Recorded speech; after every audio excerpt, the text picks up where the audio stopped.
Hey everybody, Josh here. I want to show you what's going on with the Buggy. It's been really hot here in Texas, like 100 degrees, and it is just not wheeling season. I'm in a Buggy. I feel the heat from the exhaust, from the transmission, and it is just miserable during the day. So this is the time that I usually build things, even though it's still really hot here, even in the garage, but still tolerable and better than sitting out in the sun in the Buggy. So I'm going to be installing a reserve, I should say not a reserve tank, but a storage tank that's really low profile, and it's going to allow me to have fuel if I ever need it, or someone else does, just to get back to camp. It's actually happened to me several times, and I'm just tired of it. It's time to do something about it.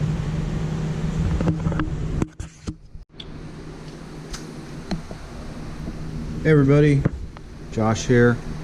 So I was getting ready to add my new fuel tank. Fuel jug.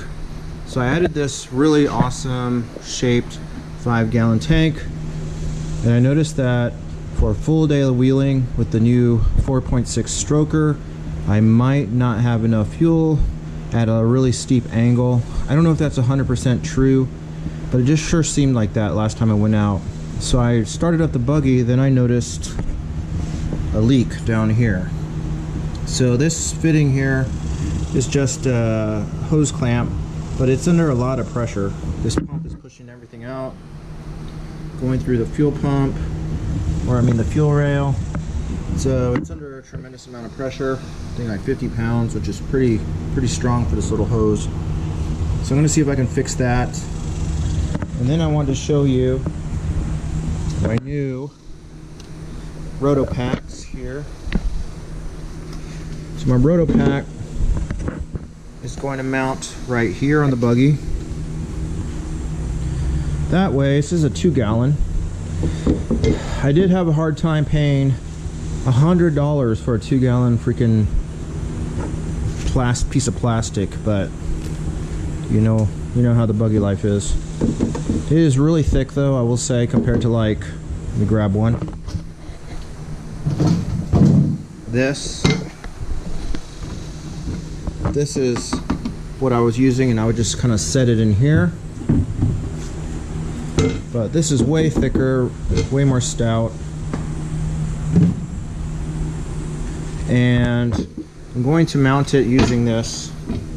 This is not the Rotopacks one. This one is like 20 bucks. The Rotopacks one is like a lot more. This mount, what it does is it slides through this slot. The slot's a little small for the aftermarket one, which of course they want you to buy the $100 one for the same exact thing, which is ridiculous, but I'll make it work. So this is going to be mounted like this, and then my ice chest here, because I've got to have my tasty beverages, and that way if anybody runs out of fuel or I need more fuel, I'll always have an extra fuel tank. And I have, this thing is really stout, like it is really strong.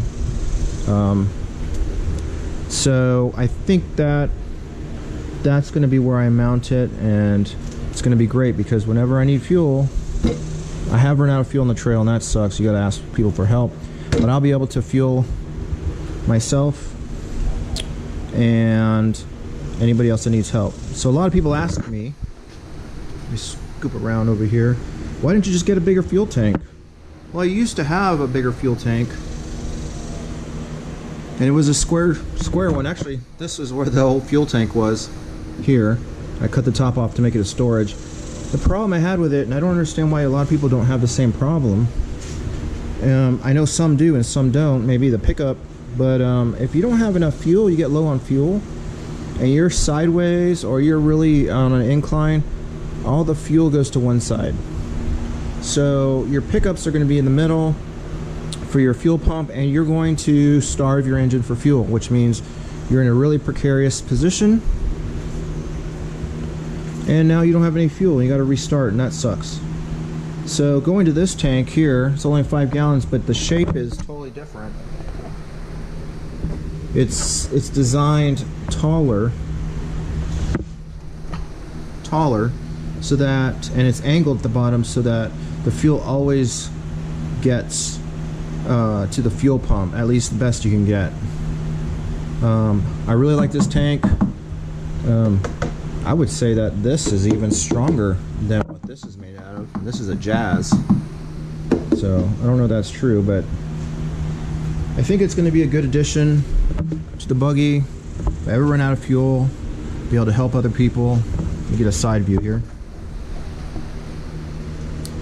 It's very low profile. My ice chest will hang over by like an inch. Hopefully I don't smash it. That's a different problem altogether. But I think that'll be a good solution. Now I did think about putting another one of these tanks in there, but that's just a hassle when I can just do this. You know, and I can also go back to camp, put more fuel, but sometimes it's not an option. So I wanted to go ahead and put the spare fuel tank. So I'm gonna go ahead and mount this up and let you guys check it out and see how it goes. Well, I was able to get this holder all the way through, so the cheap Amazon one works just fine. That pretty much, it will be fun to get off if I ever need it, but I think it'll kind of wear its way in and out. Worst case scenario, I can grind a little bit off the sides of the metal. Not my first choice, but it's doable. This is going to weld. There's the back of my buggy, fuel pump, easy to get to. But I think I'm going to just weld this piece kind of like this, and then these screws will go into the metal and call it good. Now I'm not excited about welding next to that fuel tank, so I'll definitely take some precautions, but it's not going to take too much to get this to be on there, because this is only, what is it, I know water is like 8 pounds per gallon. I think gas is like 6. I don't know. Put in the comments if you know. But anyway, it's going to be like less than 20 pounds. This is definitely going to hold just fine. So we'll weld that right there. This is going to mount like this. And we will have a fuel tank. Probably don't even need this thing, but this goes in here. This is the brand Moki Auto, which, stupid name, but it's just going to go in like this. Not that I think it's even going to come off, but this allows me to ensure that it doesn't come off. So pretty cool. I'm going to be happy with that. Always have extra fuel.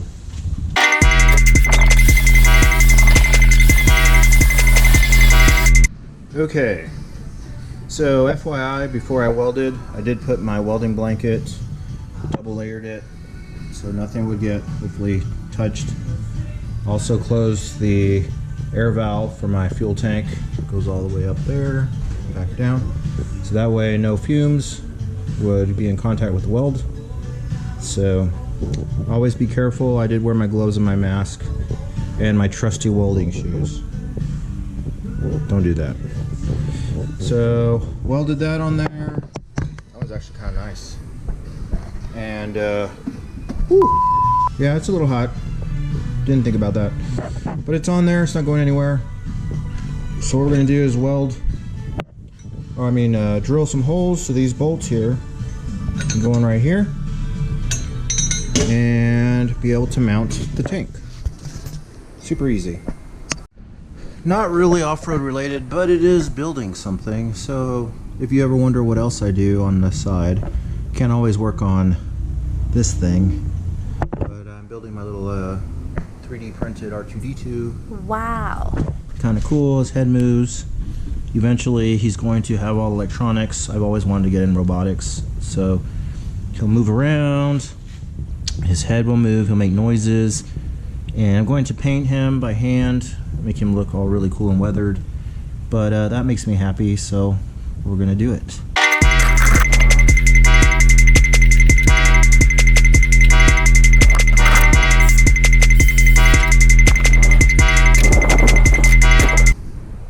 Pretty easy install. I think it's a worthy upgrade. Open that back up. So now, if I ever need any fuel, this thing's on there. really nice. And let's go ahead and put the ice chest on and see what it looks like.